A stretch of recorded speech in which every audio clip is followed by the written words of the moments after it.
So today we are going to be talking about multiple circuital laws.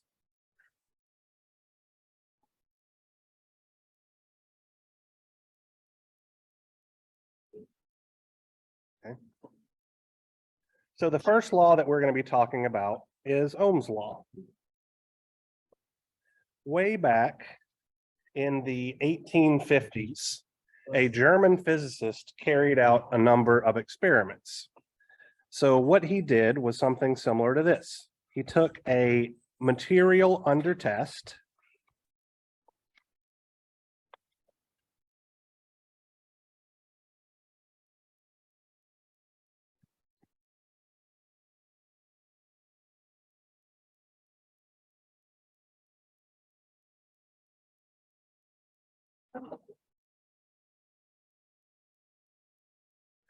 and he connected a source to it. Now, it's not particularly important whether this is a voltage source or a current source. So I'm just going to leave this as a blank circle, and I'm going to put an arrow through it like this, which represents that this is a variable source. So he's able to change the amount of either voltage or current that he was applying to his material under test. And what he did is he measured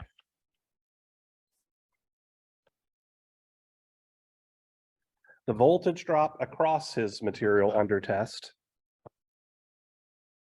as well as the current flowing into his material under test. This is literally the experiment that you guys just carried out, okay? And what he found was that the voltage under test and the current, the voltage drop across the material under test and the current flowing through the material under test are linearly related, which is what you guys figured out by plotting things in Excel and getting a trend line, okay? So he called this proportionality constant that linear relates voltage and current the resistance of the material. So the ratio of the test voltage to the test current is the resistance. And since it's a linear relationship, we could also say that there is a relationship or ratio test current over test voltage that is equal to conductance G. So when I ask you guys to calculate the slope of the line in milliamps per volt, what you are actually getting me is the conductance of the material. If you plotted it where you got the slope in volts per amp, the slope would have been the resistance of the material, okay? So let's talk about resistance first. Resistance is effectively a material property. Now I'm kind of hand waving here. Resistivity is actually a material property, but resistance is a measure. I can't spell this morning.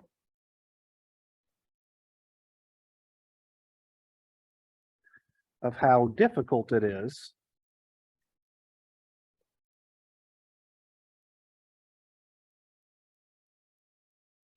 to pass current through an element. Okay. Resistances in circuit diagrams have the following schematic symbol. For you mechanical engineers, this is what you would use for damping, I think, the symbol for damping. The resistance is expressed as R, and resistance R is measured in ohms, where 1 ohm is equal to 1 volt per 1 amp. And then conductance is effectively a measure of how easy it is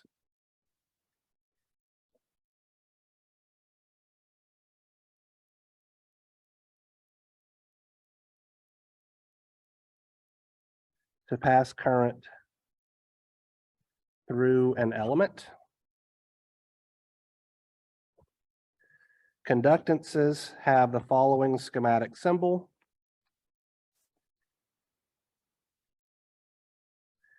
It's literally the exact same symbol as the resistor, which can be confusing, and we'll talk about that in a moment.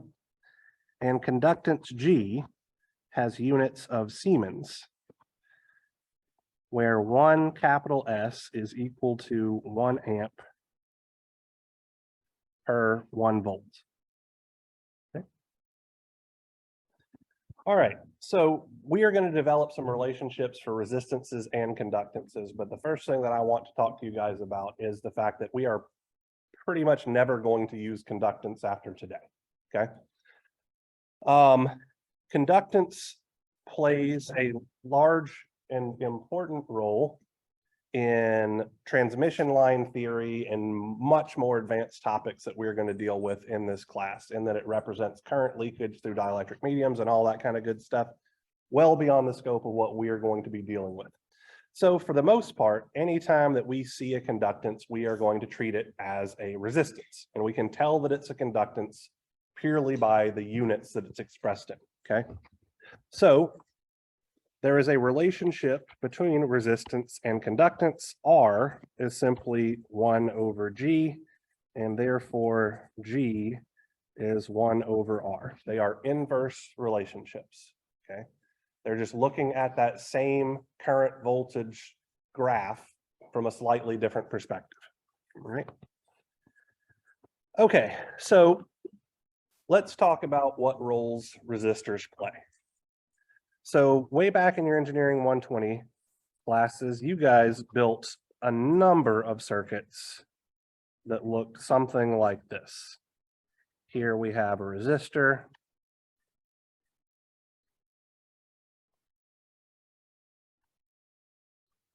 Here we have an LED. What was the role of the resistor in this circuit? Pardon? So the resistor here, you've got it almost perfectly. The resistance here is used to limit the amount of current that's flowing through the LED, right?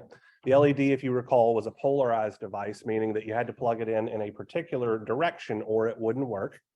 If you plugged it in the correct direction and you didn't put a resistor in series with that LED, what would happen? It would shine really brightly for about half a second, and then it would never work again. The reason being is that so much current ran through it that it encountered enough ohmic losses to literally burn out the semiconductor material inside of it. The resistor there was used to limit the amount of current that flowed through the LED. And how it does that is it converts electrical energy into heat, okay?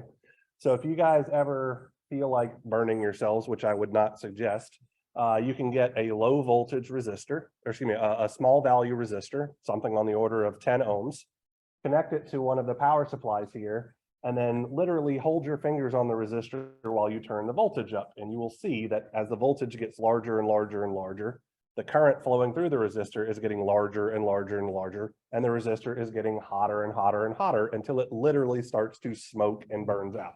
You will absolutely burn yourself, but you will physically experience the resistor's ability to convert electrical energy into heat. That is all resistors are capable of doing, okay? They cannot store energy or anything like that. They simply convert electrical energy into heat through effectively friction. You're bombarding electrons through this material, typically an amorphous material that doesn't have a particularly periodic structure, and letting electrons bounce around off of different things, and every bounce that occurs creates a little bit of heat. And so the more resistive something is, the more opportunities that the electrons that are moving through that device have to bounce off of stuff and cause vibrations, okay? So I'm going to give you guys another equation for resistance, which you may or may not have seen. I say that purely because I don't know whether or not this is still taught in the Engineering 120 series. But resistance is equal to rho E times L divided by A, okay? So rho E is what's known as the resistivity, or specifically electrical resistivity of the material, measured in ohm meters. L is the length, measured in meters, and A is the cross-sectional area,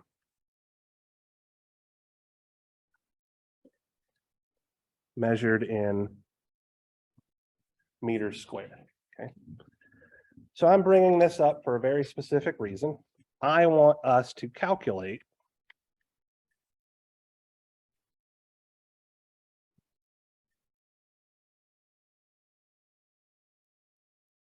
the resistance of a 10-meter long section of AWG number 22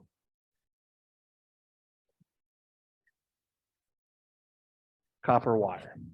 Okay, that's going to require us to look up a couple of things here. So I'm going to get my keyboard out so that we can pop onto good old Google. And what I'm going to look up here is the resistivity of copper.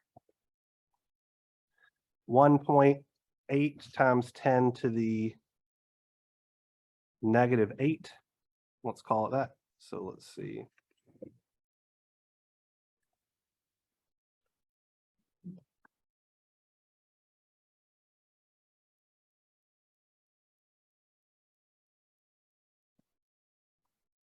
Let me make sure that was in ohm meters and not ohm centimeters. Nope, ohm meters. Now let's look up the diameter of AWG number 22 wire.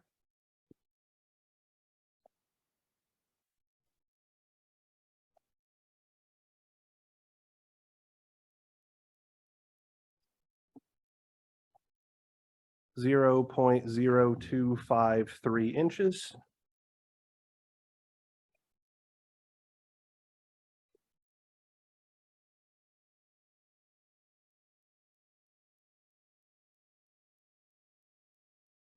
There we go. And now let's do the math involved in calculating this resistance, okay? So R is going to be 1.8 times 10 to the -8 ohm meters. Our length is 10 meters long. Our cross-sectional area is going to be pi over 4 times our diameter, 0.0253 inches squared. And then we need to convert inches into meters. So that is going to be, let's see, 0.254 meters, because that's 2.54 centimeters per inch. And then I need to square my conversion factor. And let's throw this in our calculator real quick. So 1.8 times 10 to the -8 times 10 over pi over 4 times 0.0253 times 0.0254 squared is 0.014 and some change ohms, or 14.041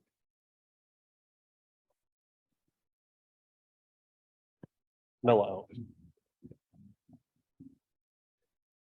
So let me ask you guys a question. First, what was the smallest size resistor that you guys dealt with in your 120 series? Ballpark it. 110? Okay. I thought it was somewhere around a 220 or whatever, but 110 is still a pretty reasonable thing. Hundreds of ohms. was the smallest thing that you guys dealt with. They make resistances that are much smaller than that. But for the circuits that you've dealt with to this point, something in the ballpark of 100 ohms is the smallest resistance that you've dealt with, okay? How long were the wires that you used? A couple of inches tops, right? Significantly shorter than 10 meters. Would you agree with that sentiment? 10 meters being something around 32 feet, I think, ballpark. Yeah. So if the wire that you use in your engineering 120 series was AWG number 22 wire, okay, a 10-meter long length of that wire has a resistance of 14 milliohms. So it is an order of magnitude smaller than the resistances that you used in your circuits if it's 10 meters long. You guys used a couple of inches tops, right? So you should expect the resistance of the wire sections that you used in your circuits and the wire sections that we are going to be using in this class to be probably in the micro ohm range. And the resistors that we are going to use are going to be in the single digit ohms all the way up to the mega ohm range.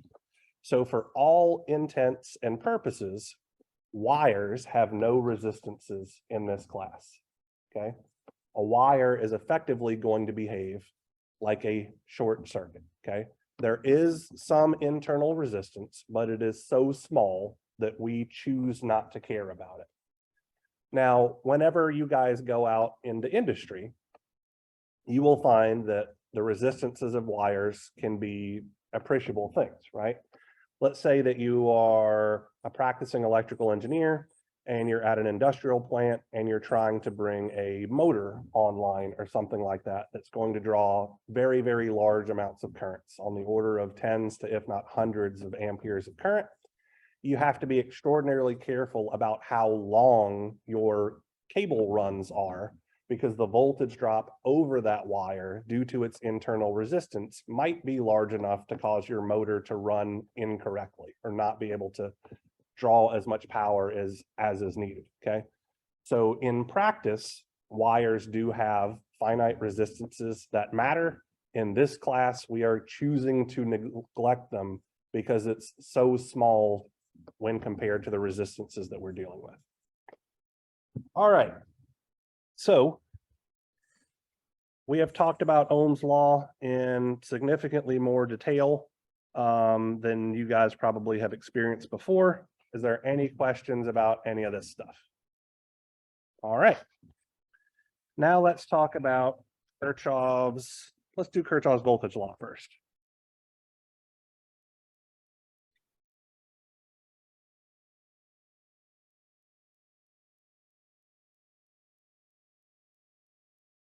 All right, so Kershaws voltage law, or KVL, states that the sum of the voltage drops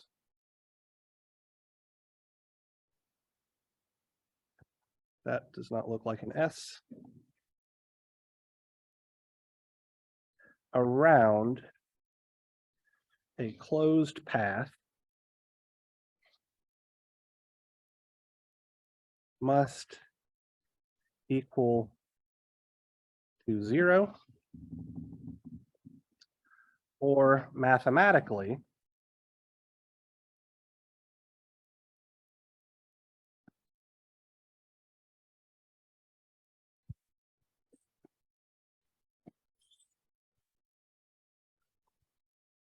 sum of the voltages is equal to 0, okay? Kershaws voltage law is the law of conservation of energy as applied to circuits, okay? So what I mean by that is that voltage drops, as we discussed in class on Friday, are the amount of work required to move charge in a circuit, okay? So they involves a transfer of energy. So if we begin and end at the same point in that transfer process, everything has to add to 0 in order for energy to be conserved in the system. So KVL is just the law of conservation of energy, okay? So let's put this into practice. let's say that I have a simplistic circuit. We're going to have a 10-volt drop here.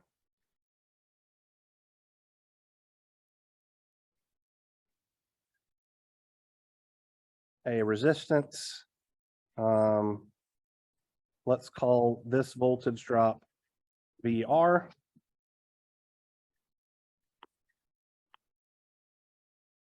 And let's say that I have a voltage source supplying 6 volts here. So if I want to apply Kirchhoff's voltage law, I need to choose a path, and choosing a path involves me choosing a direction. So I tend to start from the positive polarity terminal of the largest voltage source, and then just go wherever it takes me until I wind up at the same spot. Okay. So that's me choosing my path. Effectively, what I've done here, and we'll talk about this in a moment when we relate Kershaws voltage law and Ohm's law, is assigned a direction for the way that I think the current is flowing in this circuit. Does not matter whether or not I'm correct, but I've established some reference direction. Okay. So when I apply KVL properly, I typically start at the bottom left-hand corner of my circuit, and then I simply add the voltage drops following the path that I've established. So around this blue path, the first thing that I see is the negative polarity terminal of the 10-volt source. So I would have negative 10 volts. Then I see the positive polarity terminal of my resistor voltage drop. So I have VR. Then I see the positive polarity terminal of my 6-volt source. So I'm going to have plus 6 volts. And then since my wire doesn't have any resistance, as we've established, I can set this thing equal to 0 because I've added up all 3 voltage drops that we've observed here. With a little bit of algebraic manipulation, I can see that VR is equal to 10 volts minus 6 volts is equal to 4 volts. And voila, I've successfully applied Kirchhoff's voltage law in order to determine the voltage drop over that resistor based on those other known voltage drops. Okay. Nothing particularly wild or crazy here. You guys should have already been doing this to some extent. Let's mess with things a little bit.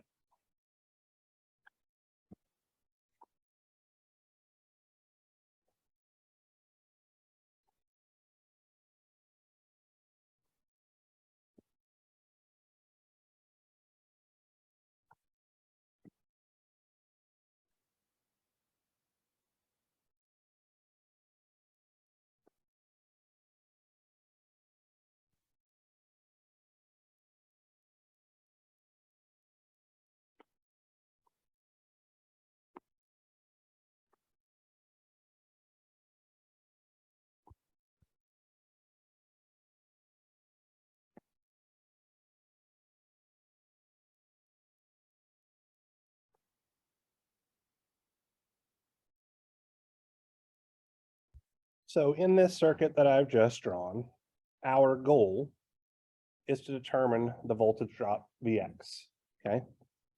So this is a voltage drop across an open circuit, all right? Where an open circuit means that there is no current flowing between those two terminals, okay? In order to solve this using Kirchhoff's voltage law, we're also going to have to bring in Ohm's law to help us out a bit here, okay? So I am going to define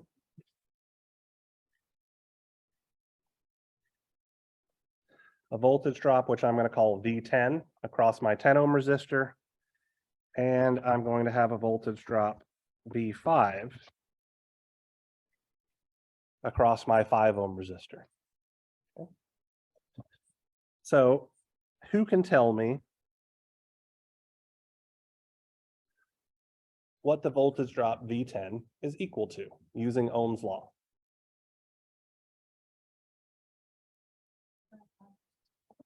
So current times resistance. So we have a current of 0.2 amps and a resistance of 10 ohms.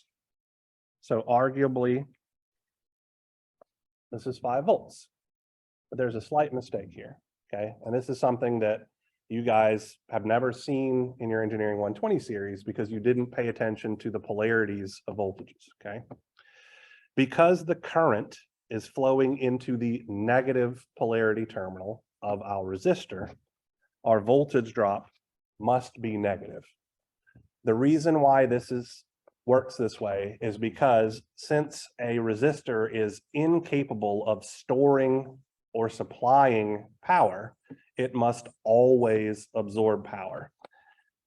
Okay, so we have to include this negative sign whenever the current is flowing into the negative polarity terminal of a resistor in order to satisfy the constraint that the power absorbed by the resistor must be.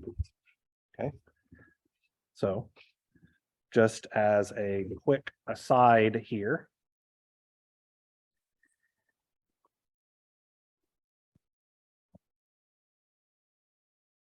we have a resistor with a voltage drop in this direction, or with this polarity, and a current in this direction.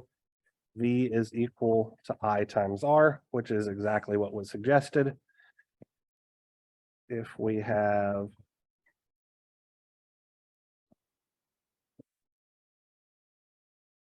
this case where the current is flowing into the negative polarity terminal, V is equal to negative I times R.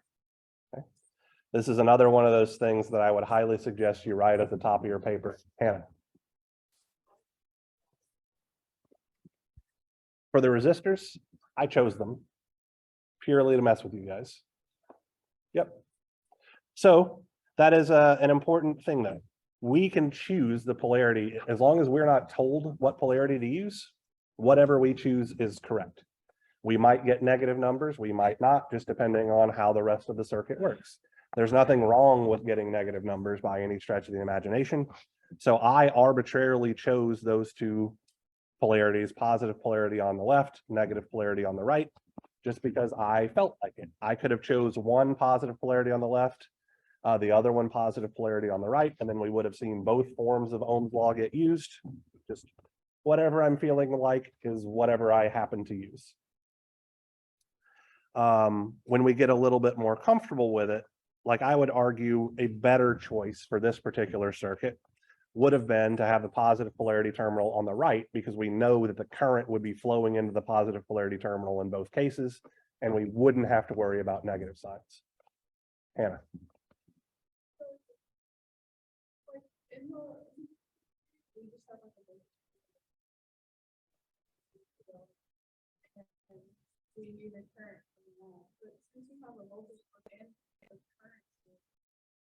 Like I would think they would rely on each other.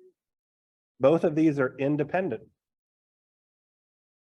Right, so independent sources specifically mean that they supply whatever their magnitude is. So the voltage source is 3 volts, positive polarity on top, negative polarity on bottom, regardless of what is connected to that voltage source.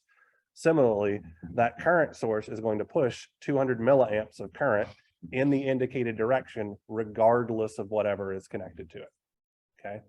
So what we're going to see here is effectively, we're going to get negative drops because the resistors are going to take up that difference. Okay. So this is, we'll get into this in detail in a couple of moments and calculate powers and stuff like that, actually, okay, to explain what I'm getting at here. But in the Engineering 120 series, you always had a single source, right? And so it was assumed that that source was supplying power and everything else connected to that source was absorbing power. That is the generic assumption that you guys made. Voltage sources, like batteries, can't always be supplying power. You may be saying, how does that work? Have you ever charged a battery?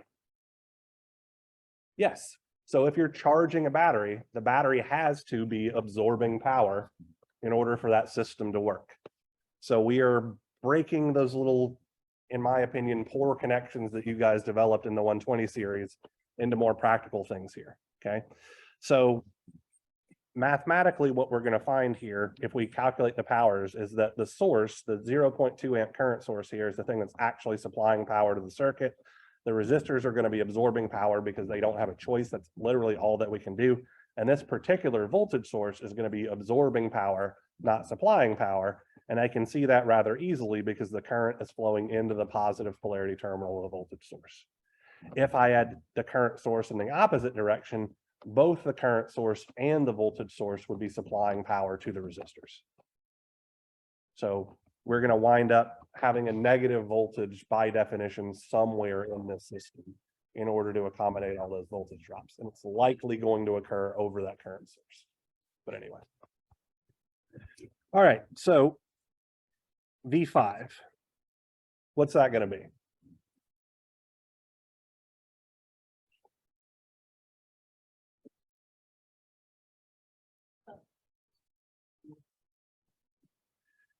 So I hear -1 and 1. So let's look at the math first. 0.2 amps times 5 ohms. So something like 1 volt, and I forgot to put a negative sign there.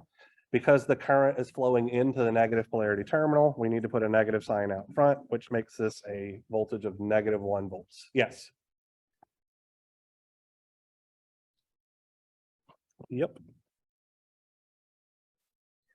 I just did the math really crappily in my head. Thank you for pointing out that ludicrously simple math that I screwed up.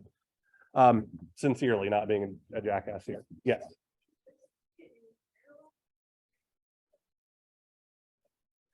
So this would be an example of what's called a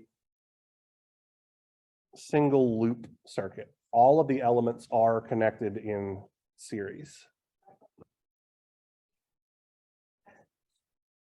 Right, because it's flowing through all of the elements connected in series, yes. So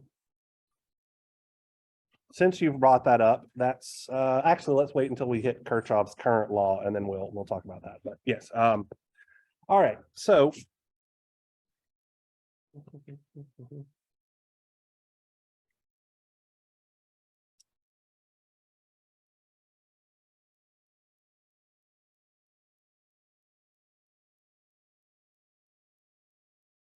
sorry. So V10, let's see. So 10 times 0.2 is 2. So I agree with that. Negative sign, that seems okay. V5 is -0.2 times 5. So let's see, that's 1/5 of 5 is 1. That seems to check out pretty easily. All right. So now let's calculate Vx.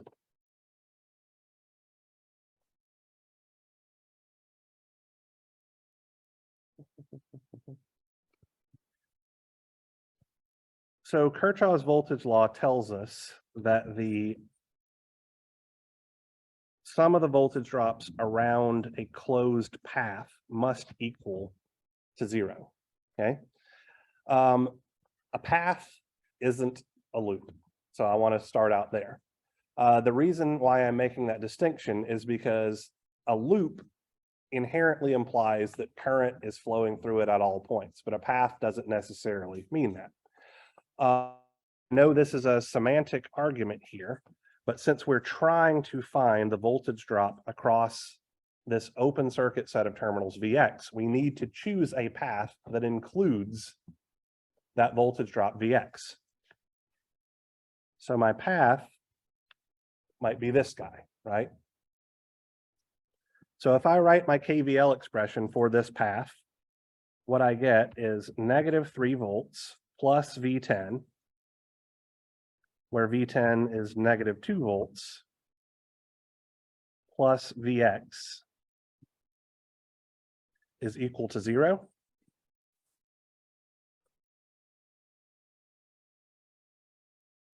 And from here, Vx is equal to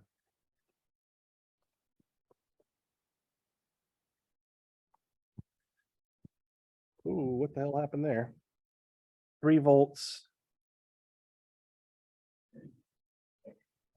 plus 2 volts is equal to 5 volts.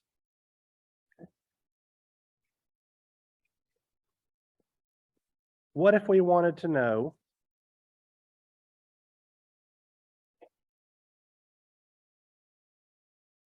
the voltage drop across our current source with this particular polarity? How would I figure that out?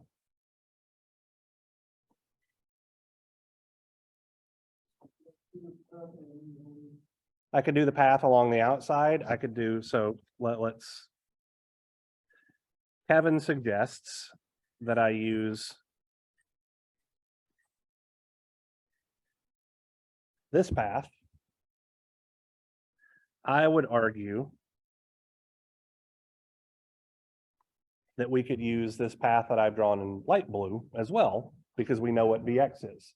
It does not matter which particular path we choose, as long as it involves the unknown quantity that we are trying to solve for, okay? We can use any path, regardless of how simple or convoluted it is, when applying Kirchhoff's voltage law, okay? So let's use the one that Kevin suggested. We would have -3 volts plus V10, so that's going to be plus -2 volts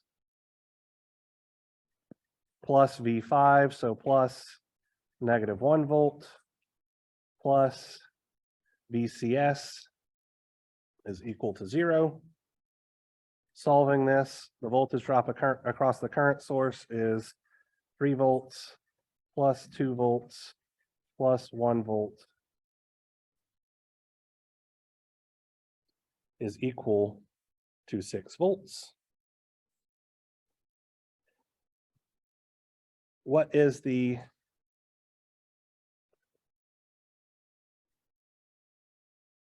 power supplied by the current source?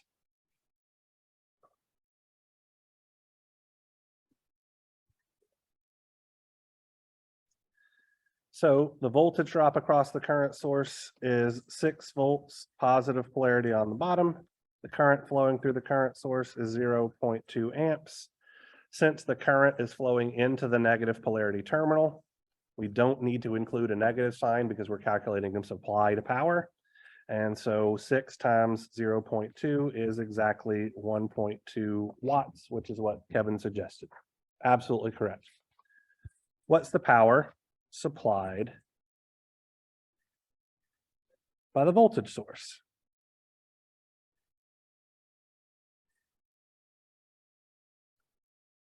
Let's scroll up here. So what's the voltage drop across the voltage source? 3 volts. What's the current flowing through the voltage source? 0.2 amps. Is the current flowing into the positive polarity terminal of the voltage source or the negative polarity terminal of the voltage source? It's flowing into the positive. Since we are calculating supplied power, what do we need to do? Put a negative sign.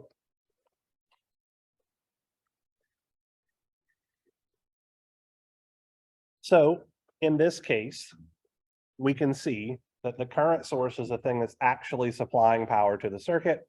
The voltage source and the resistors act as loads because they are absorbing power in the circuit, okay?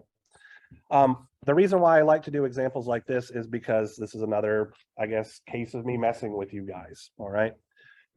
We're finding the voltage drop across this open circuit. Anytime we are using Kershaws voltage law, we are simply adding up voltage drop. So there is no requirement that current flows through all of the different portions of our path, okay?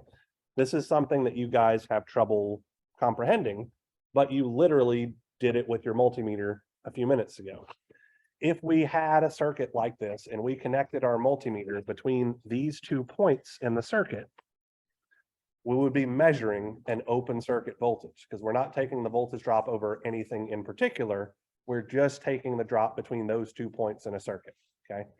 So stuff like this, where we have open circuit voltages, absolutely fair game, all that kind of stuff. I just wanted you to be exposed to it. It's going to show up on your in-class assignment if we have time to work it today, which it's not looking particularly good for, but that'll be okay. Definitely things like this will show up on your exam as well. All right, so this guy right here integrated both Kershaws Voltage Law and Ohm's Law. Any questions? Yes, sir. Okay.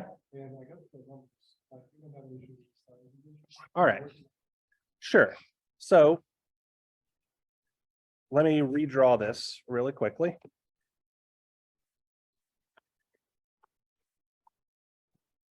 So we had our 3-volt source here. We had our 10 ohm resistor, and there was a voltage drop of, let's see, positive polarity terminal was chosen here, -2 volts.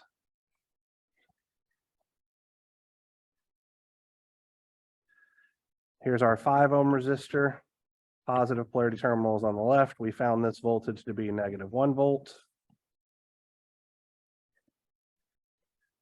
Here is our 0.2 amp current source.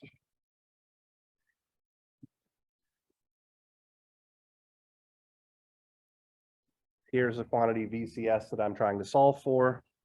And you are suggesting that we use this path. Oh, okay. The smaller path. All right, so sorry. So let me put this stuff in here.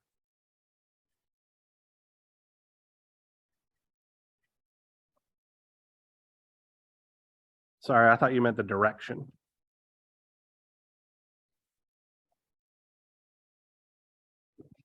All right. And so Vx we found to be 5 volts. All right.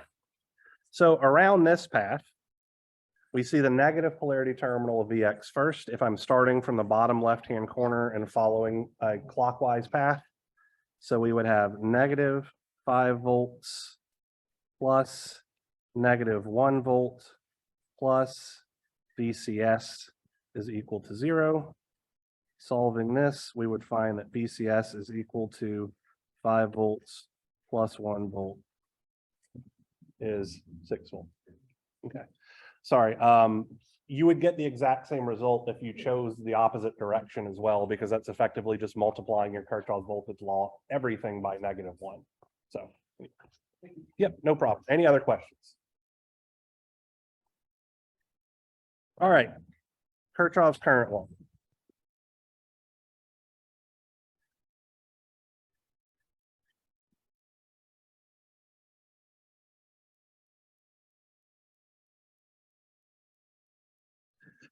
So KCl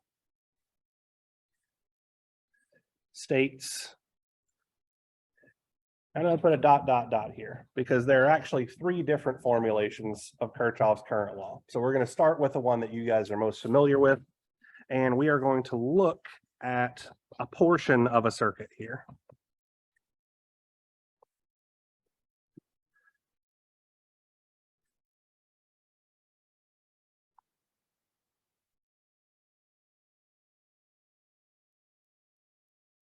So let's call the current flowing through this wire I1 directed in towards that central node point. Let's call this current I2. This current I3. This current I4.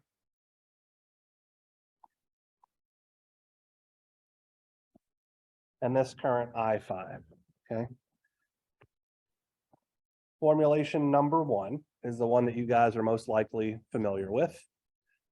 Kirchhoff's current law states that the sum of the currents flowing into the node must equal the sum of the currents flowing out of the node.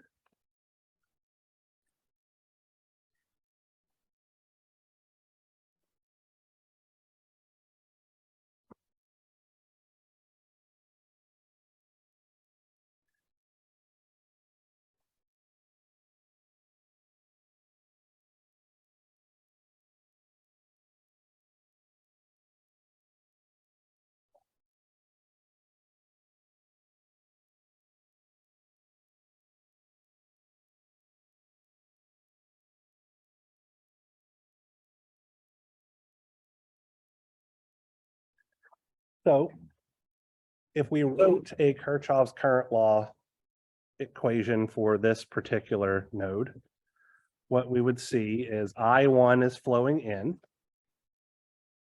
So I'm going to put that on the left-hand side of the equal sign. I2 is flowing out. So I'll put that on the right-hand side. I3 is also flowing out. So that goes on the right-hand side. I4 is flowing into the node. So that goes on the left-hand side. I5 is flowing out. So that goes on the right-hand side. And there's our KCl expression. Current flowing in equals the current flowing out. KCl is effectively the law of conservation of charge for circuits, right? Because charge is the rate at, or excuse me, current is the rate at which charge passes a point. So the sum of the currents entering a node must equal to the sum of the currents leaving a node, because if that were not true, charge would be either being created or destroyed at that node. Okay, so KCl is the law of conservation of charge, much like KVL is the law of conservation of energy. These are all tied back to physical processes that you guys are all experiencing. All right, so that's the first formulation of KCl. Our second formulation says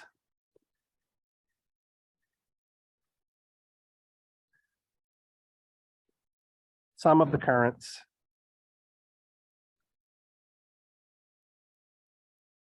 entering a node must equal 0. So I want to be clear here. This is not saying that I1 plus I4 has to equal 0. Instead, what it is saying that, so let's say I1 is entering, negative I2 is also entering, right? Because if we change this direction of the current I2, we change the sign on its magnitude. Similarly, a current of negative I3 is entering, positive I4 is entering, and negative I5 is entering. And these all must add together to make 0. Mathematically, this is the exact same thing as our first formulation, except that everything on the right-hand side of the equal sign got moved to the left-hand side. Nothing wild or crazy, no trickery or anything like that. It's just looking at things from a slightly different perspective. Okay. Our third formulation is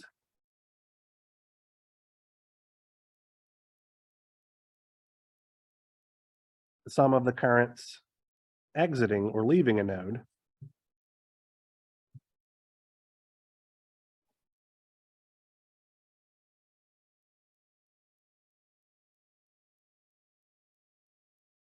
must equal to 0. So negative I1 is exiting, positive I2 is exiting, positive I3 is exiting, negative I4 is exiting, and positive I5 is exiting. Those are all the currents. We set them equal to 0. And mathematically, this is exactly what we got with formulation 2, except that everything is multiplied by a factor of -1, including the 0. Okay. So just 3 different ways of looking at currents entering and exiting nodes. All right, that's all KCl is involved with. All right, so let's look at something here.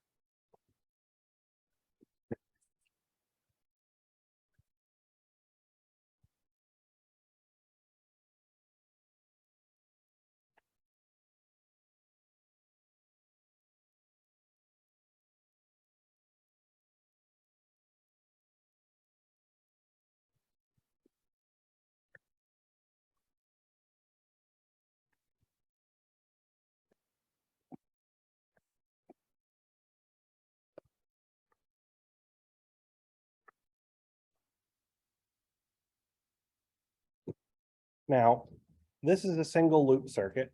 And so anytime that I have a single loop circuit, I'm largely going to rely on Kershaws Voltage Law to solve it. We are going to use that here, but I'm trying to use KCl to expand our definition of theories in this case.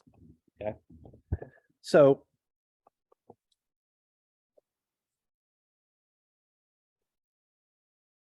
I'm going to choose a path like so.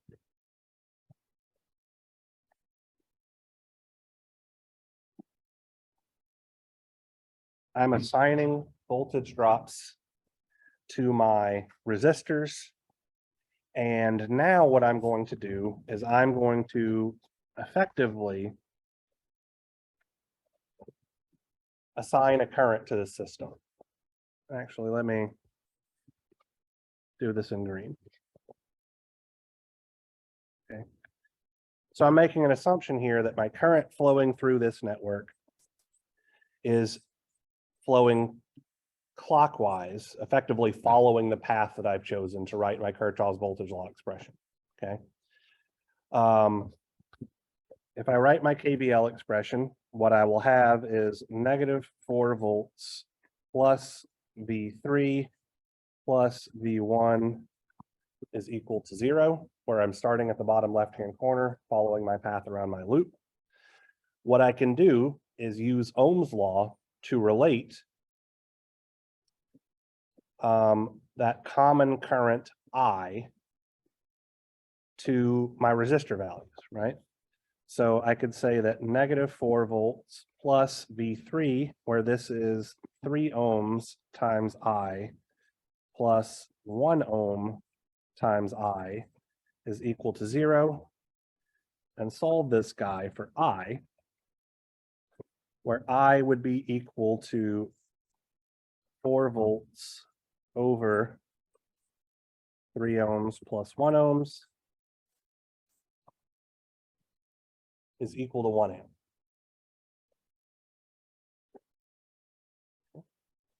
Anybody have any problems with the algebra involved here? Yes, ma'am.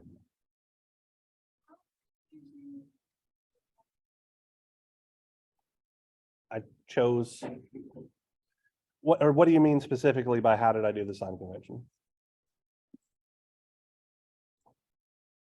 Like, why?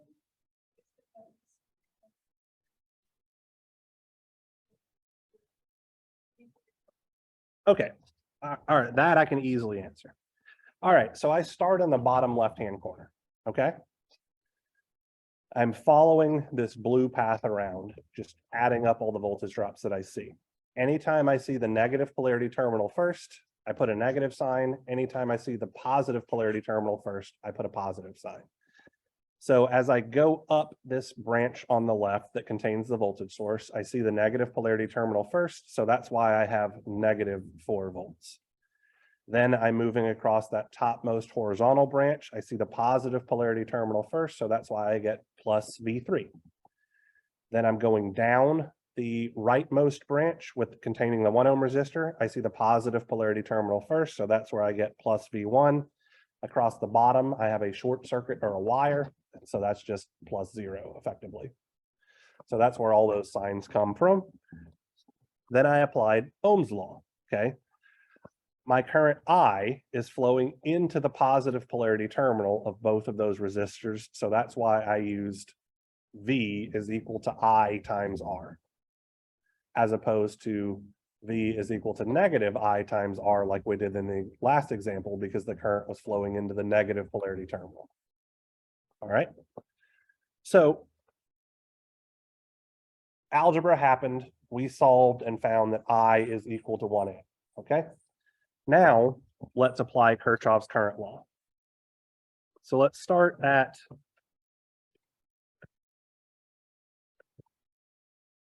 this node. So what's the current flowing into this node? Positive 1 amp. What's the current flowing out of that node? Positive 1 amp, right? So let me choose this. So we have 1 amp flowing in, and we have to have 1 amp flowing out, because the sum of the currents entering the node plus the sum of the currents exiting the node have to equal 0. Okay. What about this node? 1 amp's flowing in and 1 amp's flowing out.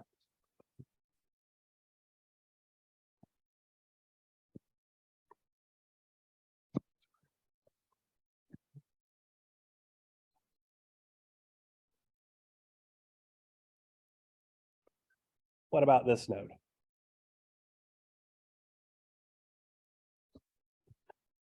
One amp's flowing in. 1 amp is flowing out. And this guy over here, technically the orange and the red are the same node, but we could count them as subnodes or portions of a node if we wanted to. And we could say that 1 amp is flowing in and 1 amp is flowing out, okay? The reason why I'm bringing this up is that we can see that all of the elements in this circuit are carrying the exact same amount of current, okay? So based on our definition of series connections in from our very first day of class, we could have said that the 4-volt source is in series with a 3 ohm resistor, the 3 ohm resistor is in series with the 1 ohm resistor. Now we can say that all 3 of those things are in series because they're all carrying the exact same amount of current without any possibilities of branching off. One of the consequences of this is that we can actually change the order of everything and it will not influence the way that our circuit behaves at all. So this circuit will behave exactly the same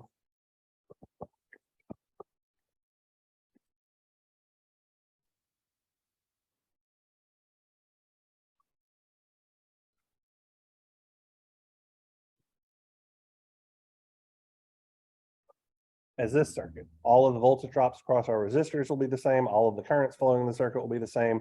They are exactly identical, even though we change their position and orders, okay? That is a consequence of Kirchhoff's current law. Okay. All right, now let's get back into a more traditional application of Kirchhoff's current law, and that is the single node pair circuit.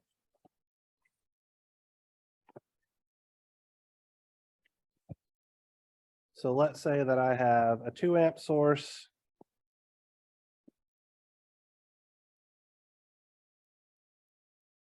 a 4 ohm resistor,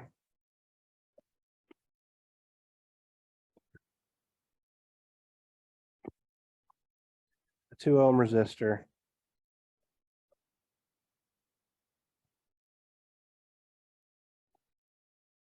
and a 5 amp source.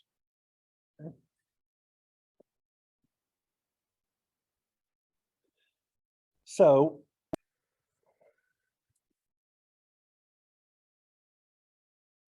I am going to make an assumption here.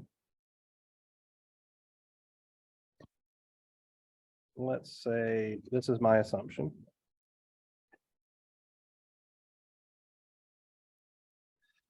I'm going to have some current flowing through my 2 ohm resistor, and I'm assuming that it's flowing in the up direction.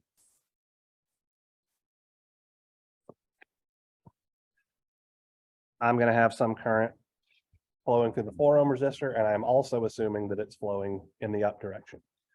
Why I chose those particular directions is because the 5 amp current source is larger than the 2 amp current source in magnitude. And so I assume that the 5 amp source is effectively going to be driving current around in this direction, and then some portion of it is going to split off and flow through these other branches, okay? That's how I chose those directions.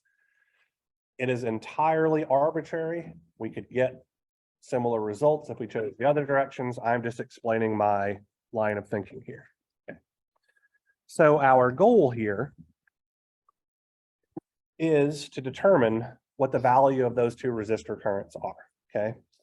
But in order to figure that out, we actually have to know something about Kershaws voltage law first, okay? So what I'm going to do, just really quickly here, is I'm going to assign a voltage drop here. I'm going to call this V 2 amps. I'm going to assign a voltage drop here, call this V 4 ohms. I'm going to assign a voltage drop here, which is V 2 ohms. And I'm going to assign a voltage drop here, which is going to be V 5 amps. So how are all of these voltage drops related to each other? They are the exact same voltage drop. We can prove that by using Kirchhoff's voltage law around literally any of the paths in this circuit. So for example, if we wrote a Kirchhoff's voltage law equation around this path, we would have negative V2A is equal, plus V 4 ohms is equal to 0, which implies that V2A is exactly equal to V 4 ohms, right? We could do similar paths. So, and we would get the exact same results. So effectively, Kirchhoff's voltage law tells us that when we have all of these elements connected in parallel, they must all have the exact same voltage drop across them. So what I'm going to do now is, instead of having these as individual voltages, and I'll fix that, what I just erased in a moment, I'm going to say generically that there is a single voltage drop across all of the elements in this circuit.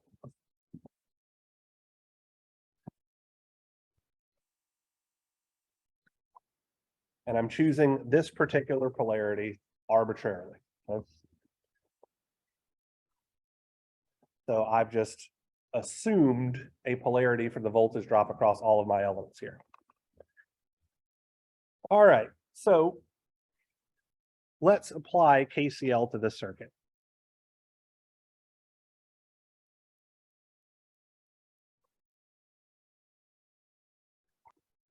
Now, when we apply Kirchhoff's current law, we need to make two decisions, okay?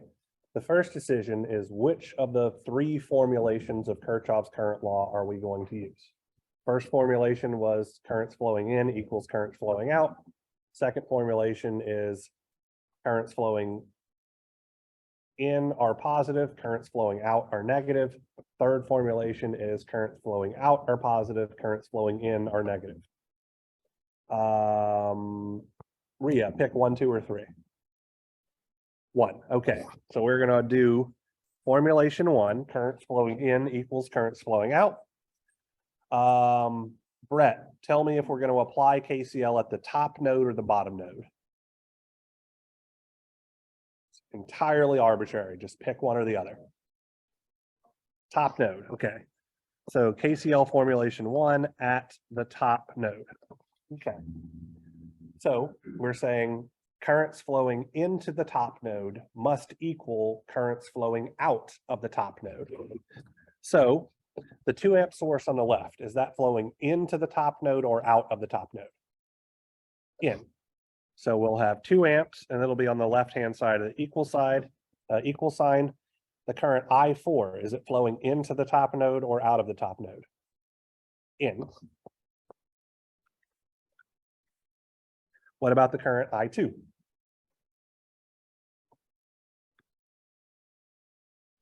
What about the current's 5 amps?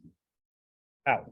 So that's the one that's going to go on the right-hand side. So there's our KCl formulation number 1 applied at our top node. Does everybody understand why some things are on the left-hand side of the equal sign and why something else is on the right-hand side? Bree.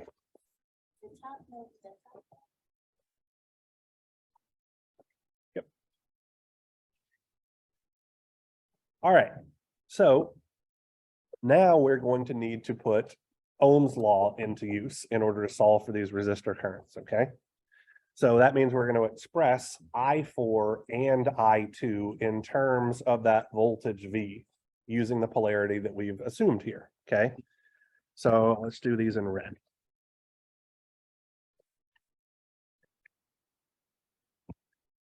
So how can I express the current I4 in terms of that voltage V using Ohm's law? So V over 4 ohms. Let me ask you a question. Is that current flowing into the positive polarity terminal or into the negative polarity terminal of that voltage V? Negative. So that means we need to include a negative sign as well. Anytime the current is flowing into the negative polarity terminal, our Ohm's law relationship needs a negative sign. Similarly, we could say that I2 is negative V over 2 ohms. And so let's do a little bit of mathematical manipulation here. So all I'm doing is manipulating this expression that I've underlined here. I'm going to move the 2 amps to the right-hand side. So we're going to have negative V over 4 ohms minus V over 2 ohms is equal to 5 amps minus 2 amps. So that says that V times negative 1 over 4 ohm plus 1 over 2 ohms is equal to 3 amps. Should allow me to solve for V. Let me throw this into my calculator here. So I'm going to have 3 divided by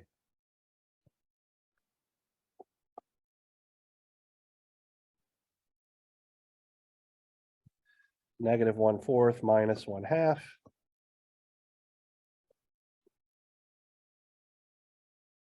Negative 4 volts. Substituting this value in for V, I get I4 is equal to negative 4 volts over 4 ohms is 1 amp. The negative signs cancel each other out. And for I2, this is going to come out to be 2 amps. Okay.